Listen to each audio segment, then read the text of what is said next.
तो path difference between two parallel waves due to insertion of denser medium, कि दो waves आ रही थी इस तरह से, एक तो सीधी जा रही है जैसे ए से बी के बीच एयर ही है तो पूरी एयर में जा रही है नीचे वाली वेव, और ये जो ऊपर वाली वेव है ये आपकी ए से बी तक किसी मीडियम में से निकलती है जिसका रिफ्रैक्टिव इंडेक्स म्यू है। ठीक है ना, किसी एक मीडियम में से पास हो रही है जिसका रिफ्रैक्टिव इंडेक्स क्या है, म्यू है।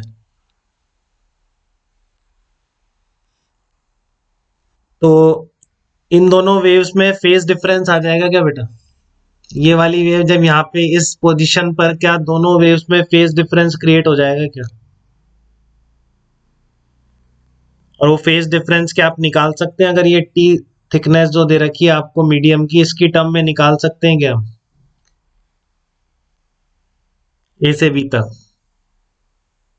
आप सिंगल वेव के लिए कैसे निकालते थे? Delta phi equal to omega into t करते थे आप लोग, तो वैसा ही है ये चीज कि ओमेगा तो कभी चेंज होता नहीं है चाहे से कुछ भी हो जाए।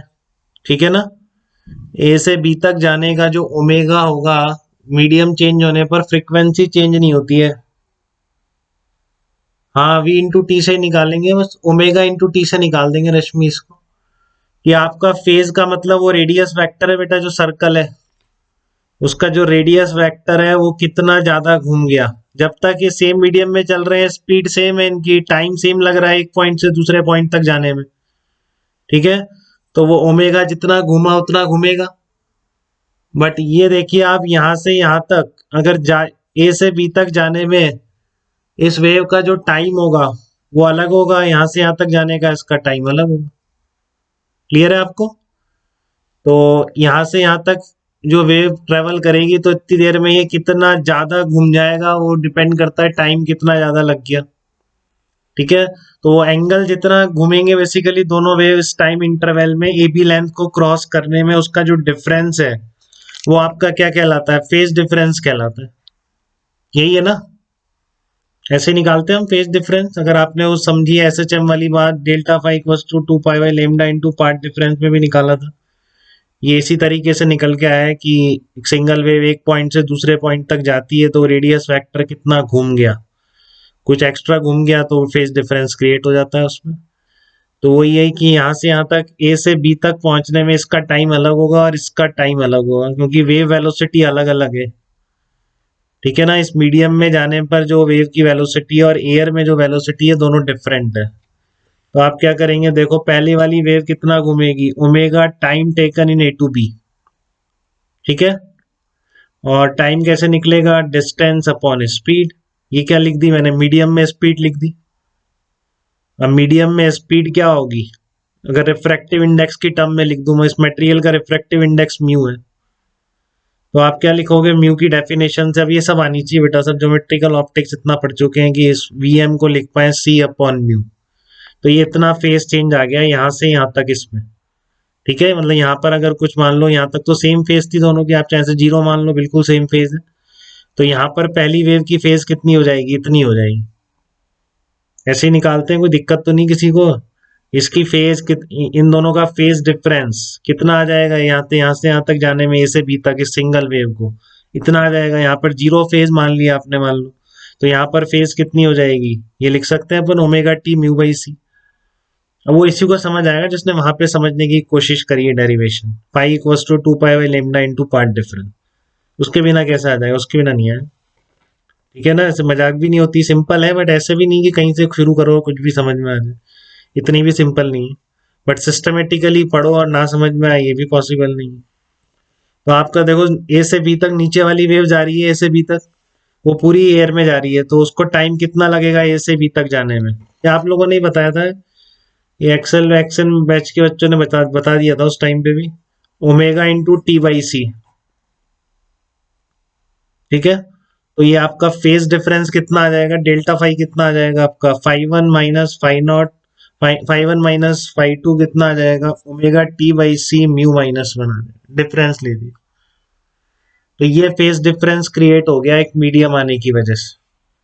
ठीक है ना, ए से बी तक जो एक में मीडियम आ गया और एक में मीडियम गायब हो गया, तो दोनों में फेज डिफरेंस इतना क्रिएट हो गया, omega t by c into mu minus one. तो t into mu minus one as it is आ गया, ओमेगा बाई सी को क्या लिख सकते हैं, देख लीजिए, किसने वेव बिल्कुल भी नहीं पढ़ा है उसको भी समझ आ जाएगा 11th में। ओमेगा का इतना सबको पता है, 2 पाई एफ लिखते हैं। और एक ये फार्मूला होता है, वेलोसिटी हमेशा लेमडा इंटू एफ होती है, ठीक है ना। ये दो फार्मूले अभी याद रख लीजिए, नहीं तो फिर समझाएंगे तो सही जब मैकेनिकल वेव्स पढ़ेंगे 11th में, ठीक है। नहीं तो अभी आप जिसको ये भी नहीं आता उसको अभी याद रखना पड़ेगा, और कोई तरीका नहीं है। कि ओमेगा होता है 2 पाई एफ और वेलोसिटी होती है लेमडा इंटू एफ। ये तो सब में लिखा हुआ है, एनसीईआरटी में भी लिखा हुआ है यार, ये फिट जी में पढ़ना जरूरी थोड़ी नहीं है इसके लिए, ठीक है ना। अगर आपको ध्यान है, अगर आपने बिल्कुल भी चैप्टर छोड़ दिया तो बात अलग है, फिर उनको ये भी नहीं पता होगा वेलोसिटी को लेमडा इंटू एफ भी लिख सकते हैं। तो अभी ध्यान रख लें, कोई ऐसी बात नहीं, मैं इसका और कहीं यूज नहीं करूंगा। मैंने बताया आपको, मेरे को केवल रस्तों की लंबाइयों का डिफरेंस यूज करना है इसमें, और कुछ यूज नहीं करना, ठीक है। बस ये डेरिवेशन की फील उसी को आएगी जिसको ये फार्मूला थोड़ा सा आता है बस, और ये जिसने वहां पे समझा था जब मैं five equal to 2 pi by lambda into part difference निकाल रहा था, ठीक है। तो ओमेगा बाई सी की जगह क्या लिख दिया यहाँ पे, 2 pi by lambda air t into म्यू-1 लिख दिया, ठीक है। तो ये क्या आ गया, फेज डिफरेंस आ गया इतना। अब क्या इस फेज डिफरेंस को मैं पाथ डिफरेंस में कन्वर्ट कर सकता हूँ क्या?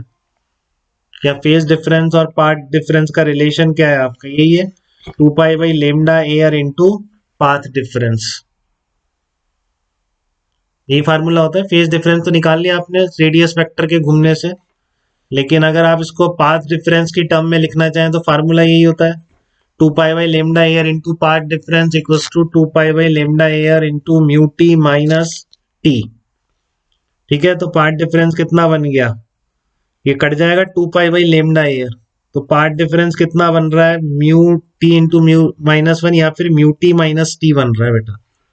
क्या बन रहा है, म्यू टी माइनस टी, ये पार्ट डिफरेंस बन रहा है इसका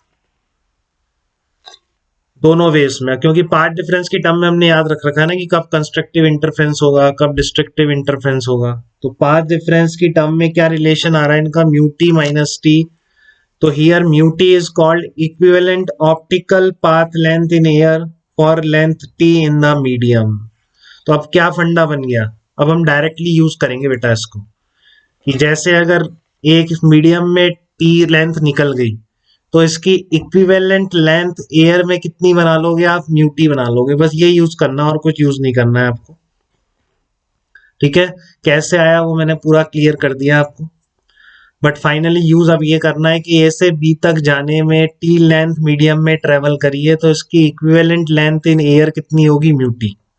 और यहाँ से ए से बी तक जाने में कितनी आ रही है, टी आ रही, वो तो है ही एयर में जो है। तो डिफरेंस कितना आ रहा है, म्यू टी माइनस टी।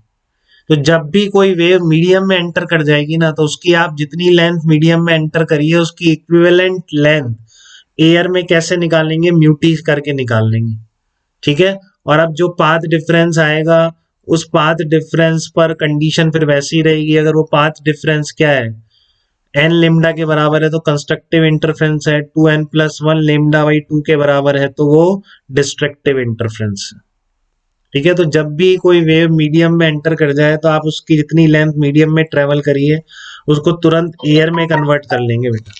कैसे करेंगे, म्यू से मल्टीप्लाई कर दीजिए, फिर दूसरी जो एयर में है, ठीक है, उससे आप डिफरेंस लेंगे तो आपको वो पाथ डिफरेंस मिल जाएगा। अगर वो पाथ डिफरेंस एन लेमडा है तो आप उसमें इंटरफेरेंस की कंस्ट्रक्टिव की कंडीशन लगा दीजिए, अगर वो 2n+1 लेमडा बाई 2 है तो वो डिस्ट्रक्टिव की कंडीशन लगा दी, ठीक है। इसमें किसी को डाउट, अब जिसने बिल्कुल बेटा फिर कह रहा हूँ, जिसने वहां पे नहीं समझा था 2 pi by lambda into part difference, जिसको क्लियर नहीं है कैसे आ रहा है, उसको डेरिवेशन समझ नहीं आएगा, ठीक है ना। जिसको ये फार्मूला भी नहीं आता, velocity equals to lambda into f, या तो अभी याद कर ले, होता है वेव लेंथ फ्रीक्वेंसी और स्पीड का रिलेशन किसी भी वेव का, ठीक है। ये दो चीज आना जरूरी है, तब उसको डेरिवेशन समझ में आ जाएगा। नहीं आ रहा है अभी तो फिर वो पहले वेव मैकेनिकल वेव्स पढ़े तब समझ में आ जाएगा, ठीक है। 11th में जो चैप्टर होता है मैकेनिकल वेव्स, और जिसने वो पढ़ रखा है उसको अभी समझ आ गया होगा बिल्कुल, ठीक है।